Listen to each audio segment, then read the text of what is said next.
This story is titled, After Getting Hit with a Stick Over the Final Slice of Cake, I Had to Spend 2 hours in the bath scrubbing dried blood from my hair.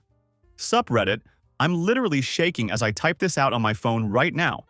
I'm sitting in some random Starbucks because I can't go home and my family has been blowing up my messages non-stop. I don't even know where to begin with this story, but I need to get it out there before I lose my mind completely. I've been married to my wife Lisa for 3 years now. She has a 17-year-old son named Tyler from her previous marriage with a guy named Marcus. When we first got together, I really thought I could make this blended family thing work. The first year was actually pretty decent. Tyler was kind of quiet but respectful enough toward me. We'd even game together sometimes on weekends, nothing crazy. But it felt like we were building some kind of relationship. I genuinely tried with this kid. I put in real effort because I wanted to be a good stepfather. But about 9 months ago, something changed completely. It started with small things that I initially brushed off as typical teenage behavior. Tyler would forget to do chores that I'd asked him to complete. He'd leave his stuff scattered all over the living room despite being told multiple times to clean up after himself. He started talking back to me more frequently, with this attitude that hadn't been there before. I figured it was just standard teenager stuff, you know? Kids push boundaries, test limits, that's what they do.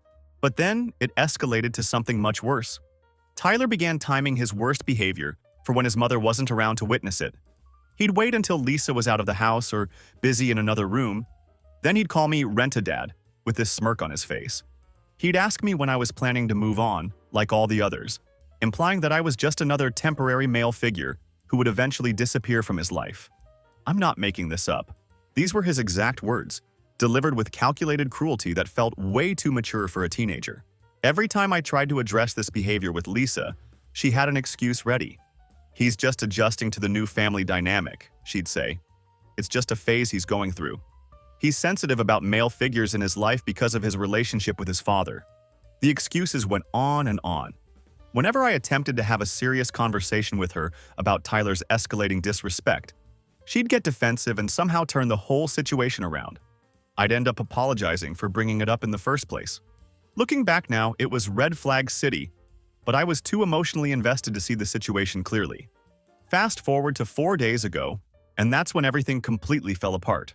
I had just gotten home after pulling a brutal 13-hour shift at work.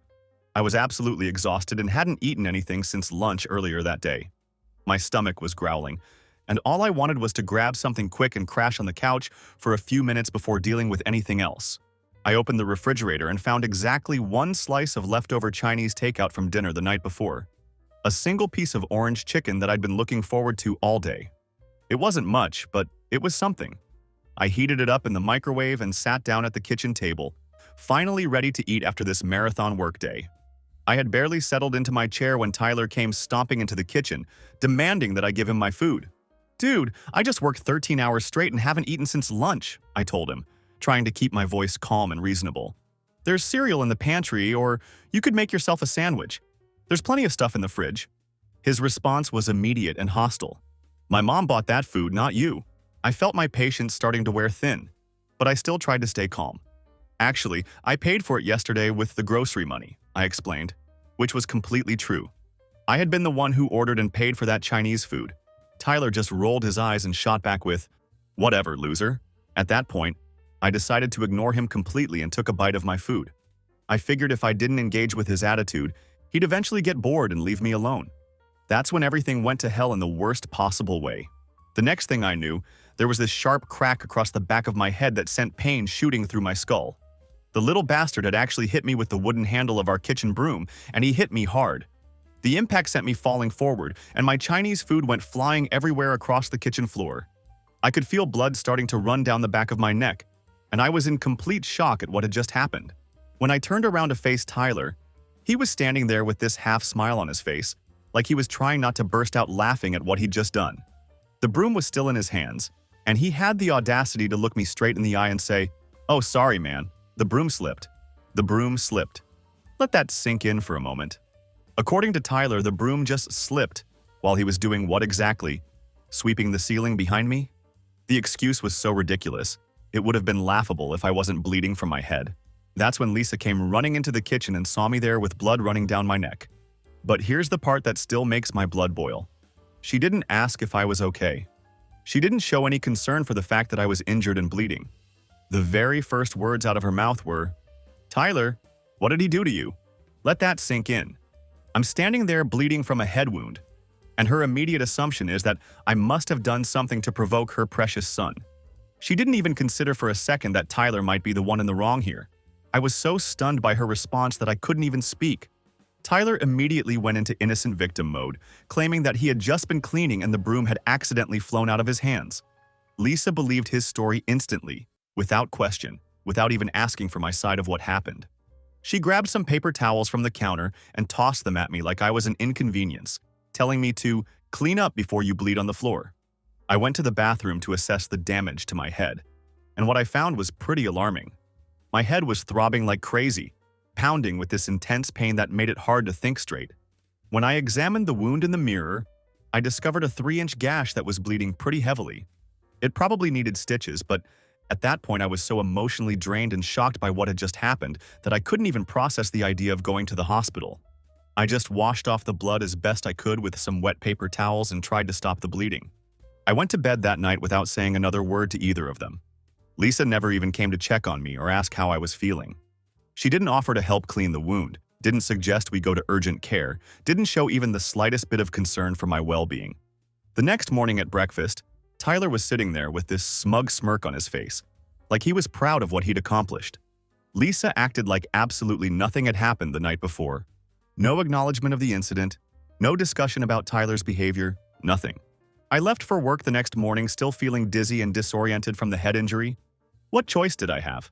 I couldn't exactly call in sick and explain that my teenage stepson had assaulted me with a broom handle, while my wife watched and blamed me for it. So I just pushed through the day, trying to focus on my job while dealing with a splitting headache and the emotional trauma of what had happened. That evening, I decided to take a shower to try to get the dried blood out of my hair. That stuff sticks like glue, and it was taking forever to wash out completely. I was standing there with my eyes closed, letting the hot water run over my head and trying to process everything that had happened over the past 24 hours. I was exhausted, hurt, and honestly questioning my entire life at that point. That's when I felt someone enter the bathroom. I opened my eyes and saw Lisa just standing there, watching me through the shower door with this weird, unsettling expression on her face. It wasn't concern or guilt or anything you'd expect from a spouse whose partner had just been injured in their home. It was something else entirely, something that made my skin crawl. Then she leaned closer to the glass door and said the words that changed everything for me. "Next time, don't flinch. Maybe he'll aim for your throat." Her voice was completely calm when she said this, like she was giving me a weather forecast or telling me what we were having for dinner. There was no emotion, no remorse, no indication that she was joking around. Then she smiled, actually smiled, grabbed her face cream from the bathroom counter and walked out like she hadn't just suggested that her son should try to kill me next time. I stood there in that shower with the water running until it went completely cold, and my mind was racing at 1,000,000 miles a minute. Had I misheard what she said? Was it some kind of sick joke that I wasn't getting? But when I replayed her words in my head and remembered that look in her eyes, there was absolutely nothing joking about it. She had genuinely, calmly suggested that Tyler should aim for my throat next time he decided to attack me. After my shower, I checked my phone and saw a notification that stopped me cold. Lisa had texted Tyler, but she had accidentally sent the message to our family group chat before quickly deleting it. But I had already seen the preview notification on my lock screen. "He's such a pushover LOL, bleeding like a baby," followed by a laughing emoji. That's when something inside me completely snapped. It wasn't rage or anger. It was more like everything suddenly became crystal clear for the first time in months. This wasn't a family. This wasn't a marriage with normal problems that could be worked through with communication and effort. This was me bankrolling two people who actively hated me and were apparently entertained by my suffering. That night, I pretended like everything was completely normal. While Lisa and Tyler were sitting on the couch watching their usual shows, acting like nothing had happened, I made a decision that would change everything. I went through Lisa's phone while she was distracted. Yeah, I know her password. She uses the same one for absolutely everything, which is Tyler's birthday. Not exactly the most secure approach, but it worked in my favor. What I found when I went through her messages made me physically sick to my stomach. There were hundreds of texts between her and Tyler, and they were laughing about me. Actually laughing. Lisa had been encouraging Tyler to test my limits and push my boundaries, telling him good job, after incidents where he disrespected me or crossed the line. She was actively coaching her son on how to make my life miserable, like it was some kind of twisted game they were playing together. But it gets so much worse than that. It turns out Lisa has been systematically draining our joint bank account for months, sending money directly to Marcus, her ex-husband. This is the same Marcus she always told me was a deadbeat who never paid child support and wanted nothing to do with Tyler. Apparently, that was all complete bullshit.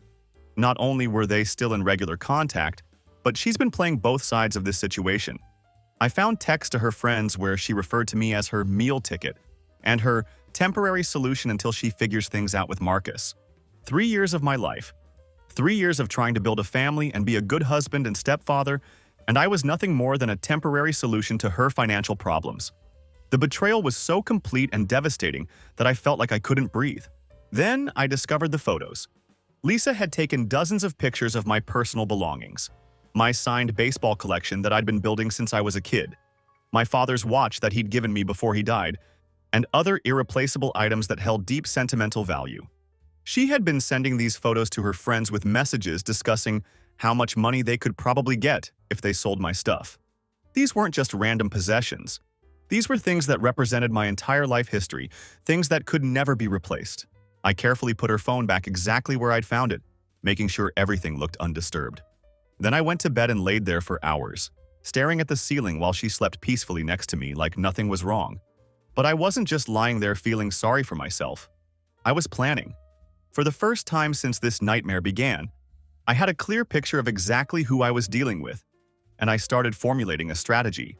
The next day, I called out sick from work. I spent the entire day methodically documenting everything I'd discovered. I took screenshots of bank statements, saved text message conversations, and sent everything to my personal email account before carefully deleting any evidence that I'd accessed her phone.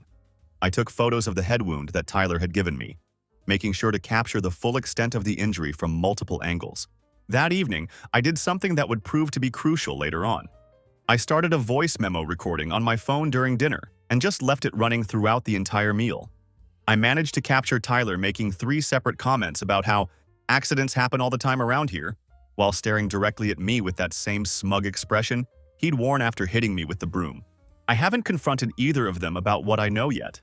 I'm playing the long game here, and they have no idea what's coming. They think I'm weak, that I'm just going to continue taking this abuse forever because I don't have the backbone to stand up for myself.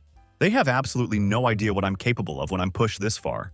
This morning, I left the house before either of them woke up. I drove around for hours, thinking and planning my next moves. I stopped at my buddy's place to borrow some cash for what I had in mind. Then I did something that apparently freaked them both out completely.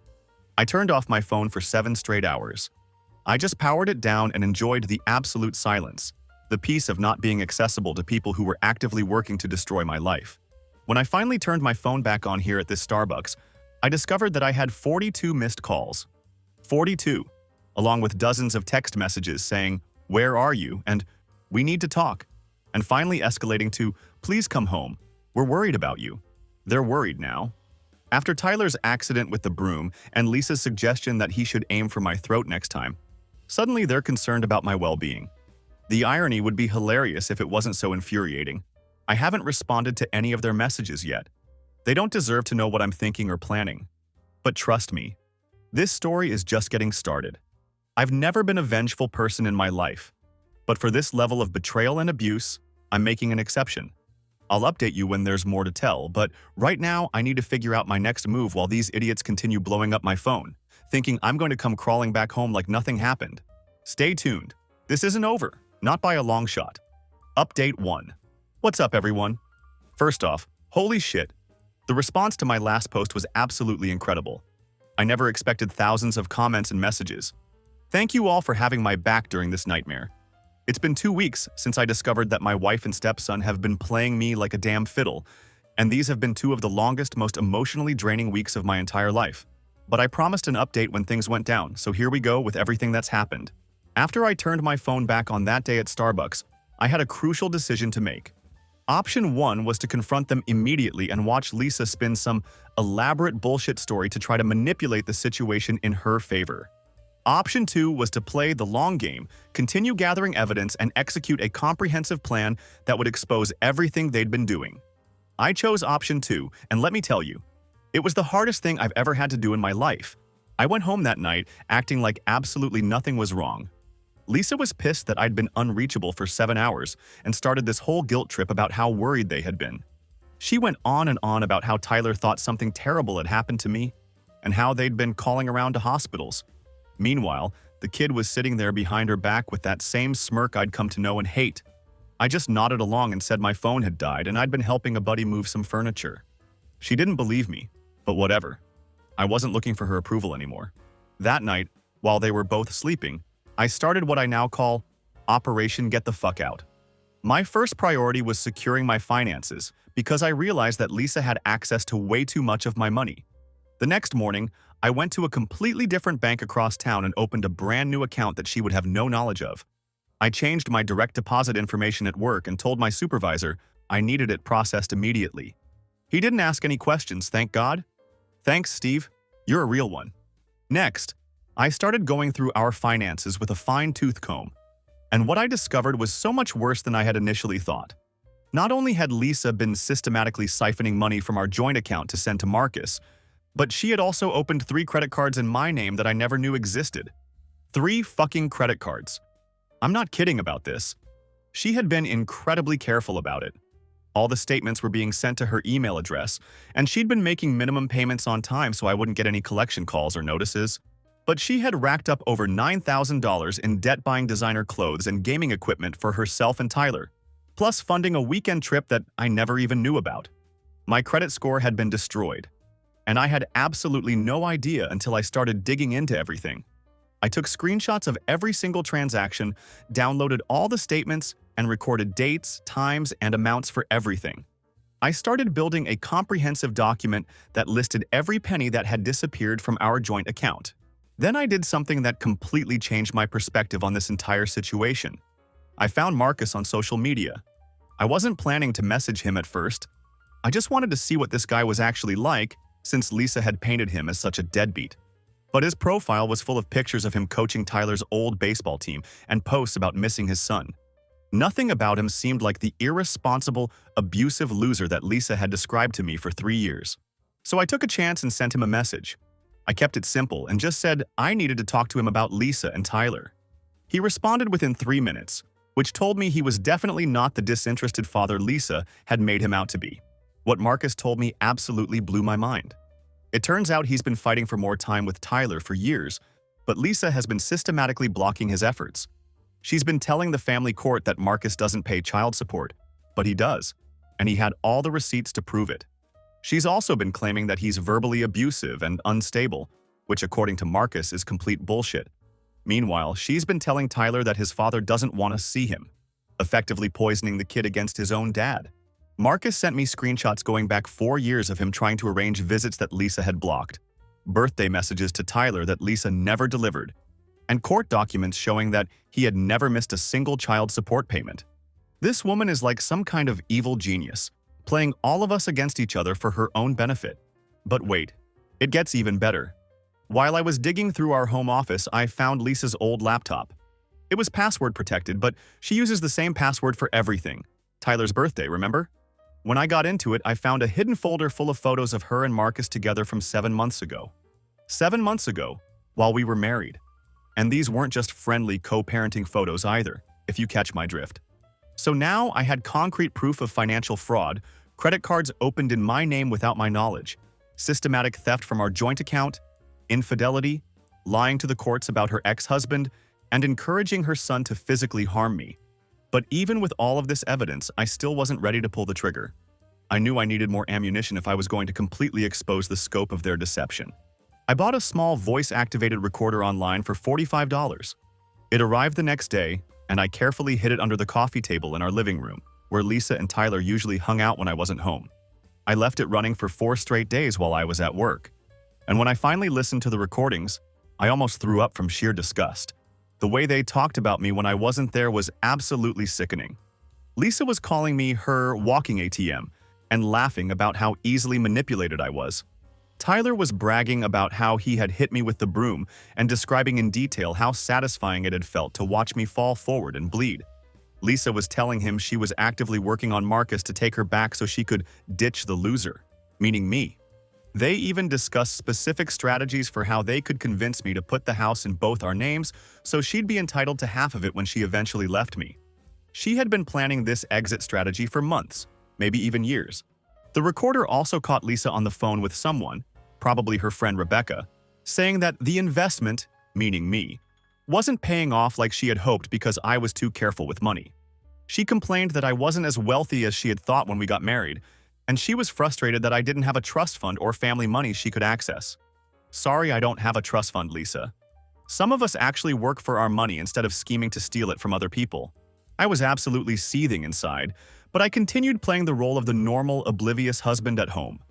I made dinner, watched TV with them, and even slept next to a woman who was literally plotting to take everything I had worked for. It was the most emotionally exhausting performance of my life, but I knew I had to maintain the facade until I was ready to execute my plan. Then I had a breakthrough that provided even more context to Lisa's pattern of behavior. I found out that Lisa has a sister named Diana, who lives about an hour away from us. They haven't spoken in years, and Lisa had always told me that Diana was jealous and mentally unstable. Based on everything else Lisa had lied about, I decided to reach out to Diana on social media to get her side of the story. We met for coffee last week, and it turns out Diana isn't jealous or unstable at all. She's actually a completely normal, well-adjusted person who cut contact with Lisa after catching her stealing from their dying mother. According to Diana, this manipulative behavior is Lisa's established pattern throughout her entire adult life. She finds a decent guy, bleeds him dry financially and emotionally, then moves on to the next target when she's extracted everything she can. Diana had receipts to back up everything she was telling me. She showed me photos of jewelry that had mysteriously disappeared from their mother's house while Lisa was supposedly helping with caregiving duties.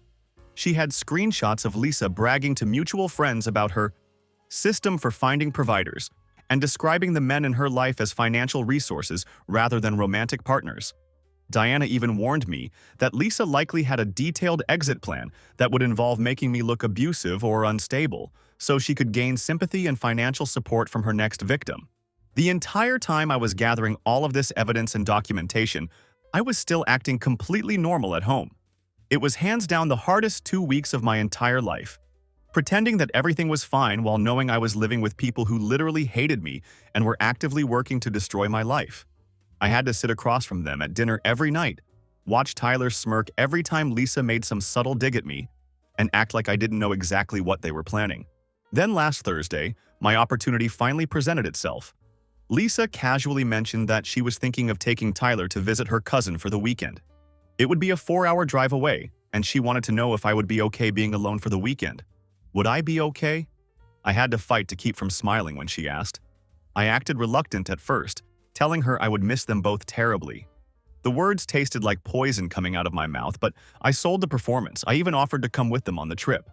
She quickly made up some excuse about her cousin's house being too small to accommodate all of us, and there wouldn't be enough space for me to sleep comfortably. After going back and forth a few times, I finally gave in and told them they should go have fun together and that I'd find ways to entertain myself for the weekend.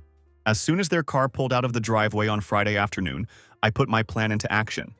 The first thing I did was go to the bank and withdraw my half of what was left in our joint account. I want to be absolutely clear about this. I only took my legitimate share, not a penny more. Everything was properly documented because I'm not a thief like Lisa. I may have been planning my escape, but I wasn't going to stoop to her level of financial fraud and theft. Then I called my buddies Dave and Carlos, who I knew I could count on in a crisis. They showed up at my house with a truck within an hour of my call. No questions asked. We spent 9 straight hours systematically moving all of my belongings out of that house. We took every piece of furniture I had brought into the marriage, all of my electronics that I had paid for, my clothes, my tools, my personal collections, everything that was legitimately mine. I want to emphasize that we left all of Lisa's belongings completely untouched. We didn't take Tyler's gaming setup or any of his personal things either. Despite everything they had done to me, I'm not heartless. Tyler is still just a kid who's been manipulated by his mother his entire life, and I wasn't going to punish him by taking his stuff. We moved everything to a small apartment that I had secretly rented the week before. It's not fancy by any means, but it's mine. And most importantly, Lisa has no idea where it is. For the first time in months, I had a space that was completely my own. where I didn't have to walk on eggshells or worry about being attacked with kitchen utensils. Before I left the house for the final time, I placed 3 carefully prepared items on the kitchen table. The first was a thick folder containing copies, not originals, of all the evidence I had gathered. This included bank statements showing the systematic theft from our joint account, credit card statements for the cards she had opened in my name with purchases I had never made, screenshots of her text messages where she called me her meal ticket and mocked my injury, transcripts from the voice recordings of her and Tyler laughing about me behind my back, and printouts of her conversations with Marcus over the past year, including those intimate photos from 7 months ago. The second item was a simple note that said, "I know everything. Lawyer up." The third item was my house key, which I placed on top of everything else before walking out that door for the last time. They weren't due back until Sunday evening, which gave me plenty of time to get completely moved out and settled into my new place. I spent Saturday and Sunday setting up my apartment, canceling our joint accounts, and filing fraud alerts on all the credit cards that I had never authorized. It felt surreal to be arranging my belongings in a space where I didn't have to worry about someone plotting against me or planning to physically harm me. Sunday at exactly 8:17 p.m. my phone completely exploded. I had 31 missed calls in the span of 35 minutes. The voicemails were a roller coaster of emotions. Lisa started out screaming, then moved to crying, then shifted to threatening me, and finally ended up begging and pleading. The text messages from Tyler went through a similar progression, starting with him calling me every name in the book, then suddenly changing his tune when he realized that I had recordings of him admitting the broom incident wasn't actually an accident. More texts kept coming from Lisa, and her strategy kept shifting every few minutes. She'd switch between making threats about what she was going to do to me legally, then pivot to pleading messages about how we could work everything out and how she never meant any of the things I'd discovered. She claimed I had misunderstood everything and taken things out of context. When they got back to the house Sunday night, they found it completely empty except for their own belongings and that single envelope I'd left on the kitchen table. There was no note explaining where I had gone, no forwarding address, no explanation beyond the mountain of evidence I had left behind documenting their deception and abuse. That's when my phone started blowing up even more intensely. It's been 3 days now since they discovered I was gone, and I haven't responded to a single message or phone call. My lawyer, who I contacted last week, has advised me not to engage with them at all. Everything needs to go through him from this point forward. Lisa's latest tactic has been having her friends message me on social media, claiming that I'm tearing apart a family and that Tyler is absolutely devastated by my disappearance. This is the same Tyler who hit me with a broom handle and laughed about it. The same kid who told me that accidents happen all the time, while staring directly at me with a threatening expression. This morning I woke up in my new apartment, and for the first time in months, it was completely quiet and peaceful. I didn't feel like I was walking on eggshells or constantly looking over my shoulder. I didn't have to worry about someone plotting to hurt me or steal from me while I was sleeping in the next room. But this isn't over yet. Part 3 is coming when the real fallout hits. Because right now, Lisa thinks this is just about me leaving her. She has absolutely no idea what's coming next, and the storm that's about to hit her life is going to make my disappearance look like a gentle breeze. Thanks for riding with me through this nightmare. The storm is about to hit, and when it does, it's going to be biblical. Final update. Hey everyone, it's been a full month since my last update, and holy shit, what a month it's been. I literally had to turn off all notifications on my phone because this story blew up way bigger than I ever expected. Thanks for all the incredible support. Reading your comments kept me from second-guessing myself during some really rough nights when I was questioning whether I'd done the right thing. So where do I even start with everything that's happened? The morning after I moved out, I woke up to this weird, profound silence in my new apartment. For a split second, I forgot where I was, and felt that momentary panic you get when you wake up somewhere unfamiliar. Then it hit me. There was no Tyler stomping around the house, no Lisa sighing dramatically whenever I used too much hot water in the shower, just pure, beautiful quiet. I made myself some coffee in this cheap coffee maker I'd grabbed at the store the day before, since I'd forgotten to pack my good one during the move. I sat on my air mattress since I hadn't had time to set up my bed yet, just sipping coffee and watching the sun come up through blinds that weren't completely closed properly. For the first time in what felt like forever, I felt this enormous weight lifted off my chest that I didn't even realize had been there. Then I made the mistake of checking my old phone and discovered over 90 missed calls from overnight. 90 calls. I'm not exaggerating. The messages started out completely hostile, with Lisa calling me every name in the book and threatening to call the police for stealing from the house. Then they shifted to confusion when she actually took the time to read through all the evidence I had left for her. By morning, the tone had turned desperate and pleading, but I wasn't responding to any of it. Not yet, anyway. Instead, I began executing the next phase of my carefully planned strategy. First, I sent a comprehensive email to Marcus containing everything I had documented about how Lisa had been systematically lying to the family courts about him. I included detailed proof of how she'd been manipulating Tyler against his own father, using the child support money to fund her lifestyle while telling everyone that Marcus never paid. And I attached those intimate photos of them together from 7 months ago that I'd found on her laptop. Next, I sent a very carefully worded email to Lisa's boss at work. I didn't make any dramatic accusations or sound like a vindictive ex-husband. I simply inquired whether the expense reports she'd been submitting for client meetings that had never actually happened were in line with company policy. I attached screenshots of her text messages where she admitted to pocketing the reimbursement money. It turns out her company takes financial impropriety extremely seriously. Then came what I like to call the family nuclear option. During those 2 weeks of gathering evidence, I had quietly been connecting with Lisa's relatives on social media. Her parents, siblings, including Diana, aunts, cousins, and extended family members. These were people she'd been lying to about me, Marcus, and pretty much everything else for years. I created a private group message and added all of them at once. I dropped a simple, factual message explaining that I had left Lisa after discovering extensive financial fraud and infidelity. I said I was sorry things had ended this way and thanked them for welcoming me into the family during our marriage. Then I added one attachment, a comprehensive document with dates, times, and screenshots proving everything I'd discovered about her deception and manipulation. Let me tell you, family drama spreads like wildfire when there's concrete evidence involved. By day 4, Lisa's mother had called her demanding immediate explanations. Her father was absolutely apoplectic about the credit card fraud she'd committed in my name. Her aunt, who had apparently loaned Lisa money based on lies about me being financially abusive, was threatening to take legal action to recover what she'd been scammed out of. Meanwhile, my lawyer had filed all the necessary paperwork for divorce and financial separation. He also filed fraud reports for all the credit cards she'd opened in my name and filed an official police report about Tyler's assault with the broom handle. I want to be clear, this wasn't necessarily to press charges against Tyler, but to create an official paper trail documenting everything that had happened. On day 6, Marcus's lawyer contacted Lisa about revisiting their custody arrangements based on all the new evidence I'd provided. Apparently, lying to family court judges about the other parent's involvement and financial contributions is seriously frowned upon. Who would have thought? Day 8 brought the news that Lisa had been suspended from her job pending a full investigation into the financial irregularities I'd exposed. On day 11, I finally decided to answer one of her calls. She was crying so hard that I could barely understand what she was saying through the sobbing and hyperventilating.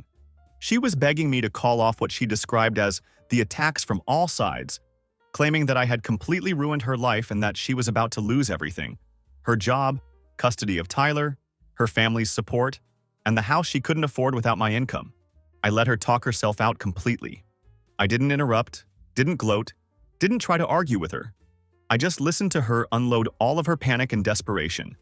When she finally ran out of steam and stopped talking, I said only one thing: everything that's happening to you right now is the direct result of choices you made. Then I hung up the phone. It might sound harsh, but after 3 years of systematic manipulation and getting hit in the head with a broom handle, she had earned exactly 0 sympathy from me. The next couple of weeks became a blur of lawyer meetings, endless paperwork, and constantly blocking new phone numbers as Lisa kept trying to reach me from her friends' phones after I had blocked her main number. It felt like I was living in some kind of administrative nightmare, but at least it was my nightmare, and not one being orchestrated by people who wanted to destroy me. Then something completely unexpected happened that I never saw coming. I got a message request on Discord from an account I didn't recognize. I was about to delete it without reading it, assuming it was just another attempt by Lisa to contact me through a different platform. But curiosity got the better of me, and when I opened it, I discovered it was from Tyler.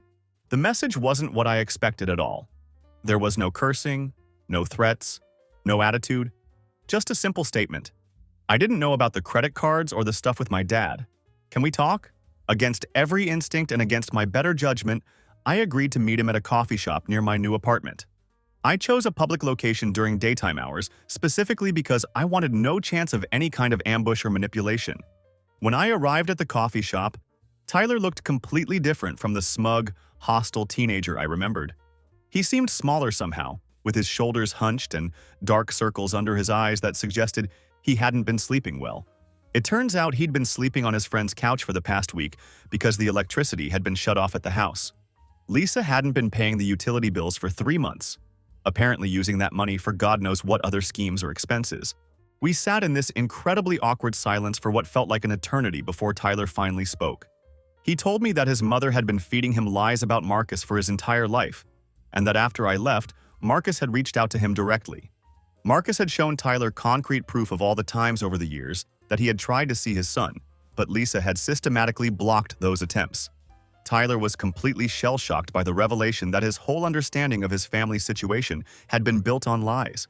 Finding out that your mother has been manipulating you and lying to you about your own father for your entire life, that's devastating at any age, but especially when you're 17 and trying to figure out who you are and where you fit in the world.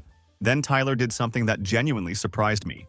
He actually apologized for hitting me with the broom, and it wasn't some half-assed, sorry if you were offended non-apology. It was a genuine admission that what he had done was completely wrong.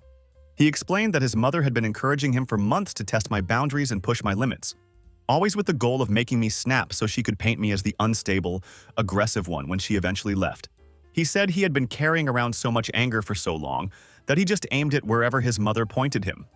He didn't fully understand at the time that he was being used as a weapon in her larger scheme to destroy my life and reputation. I didn't forgive him on the spot or anything dramatic like that.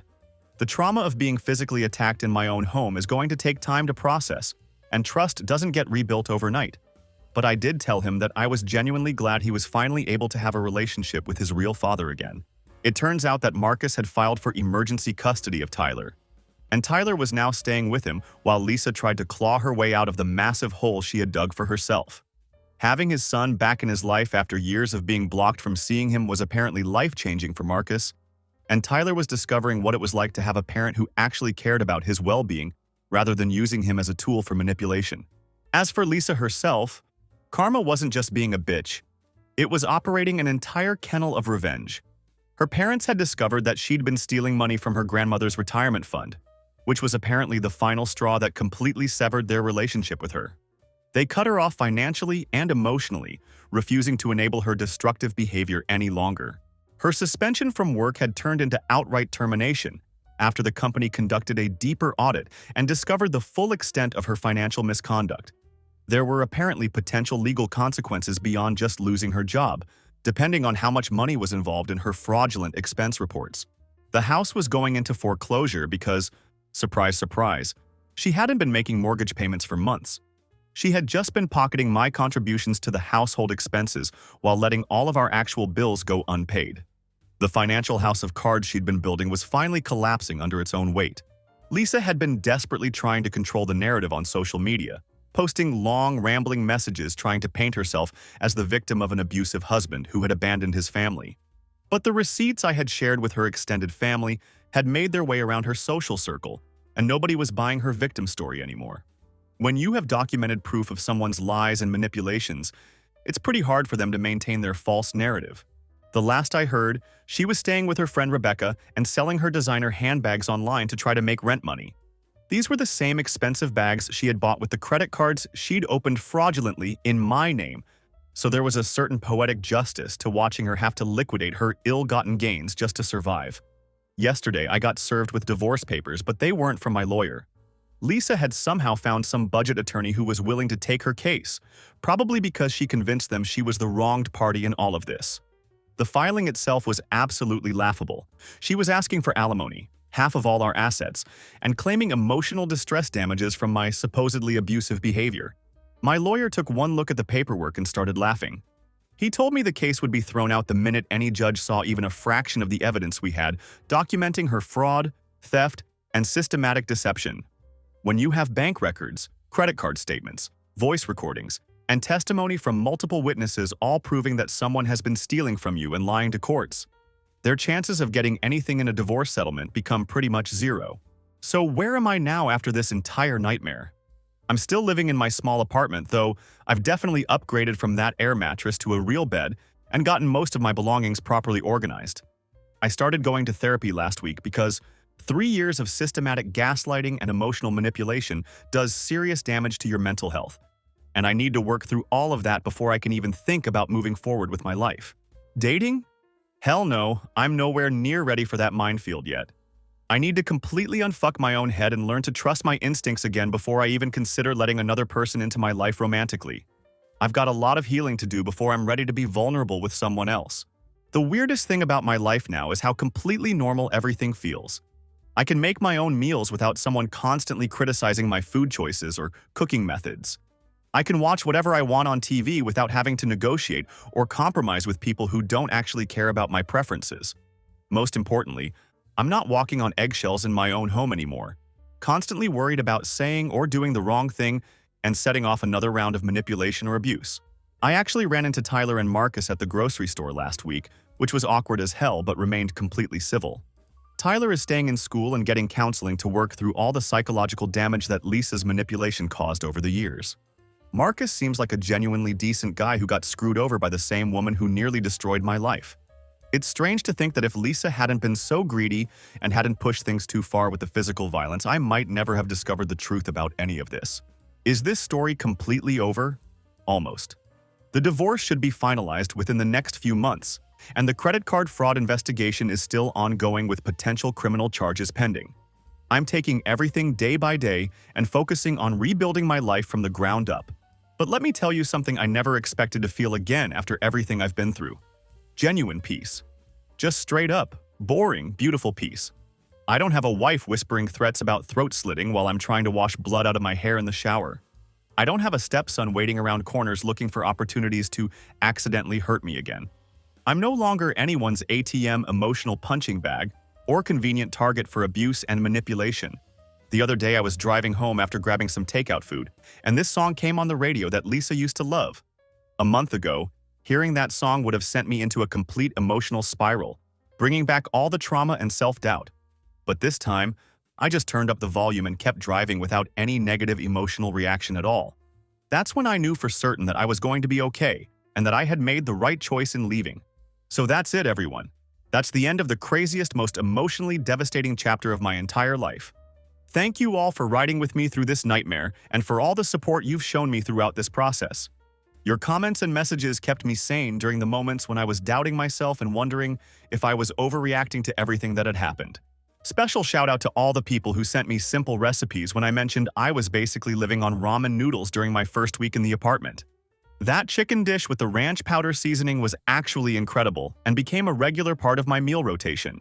If there's one thing I learned from this entire experience that I want to pass on to anyone else who might be in a similar situation, it's this. Trust your gut instincts.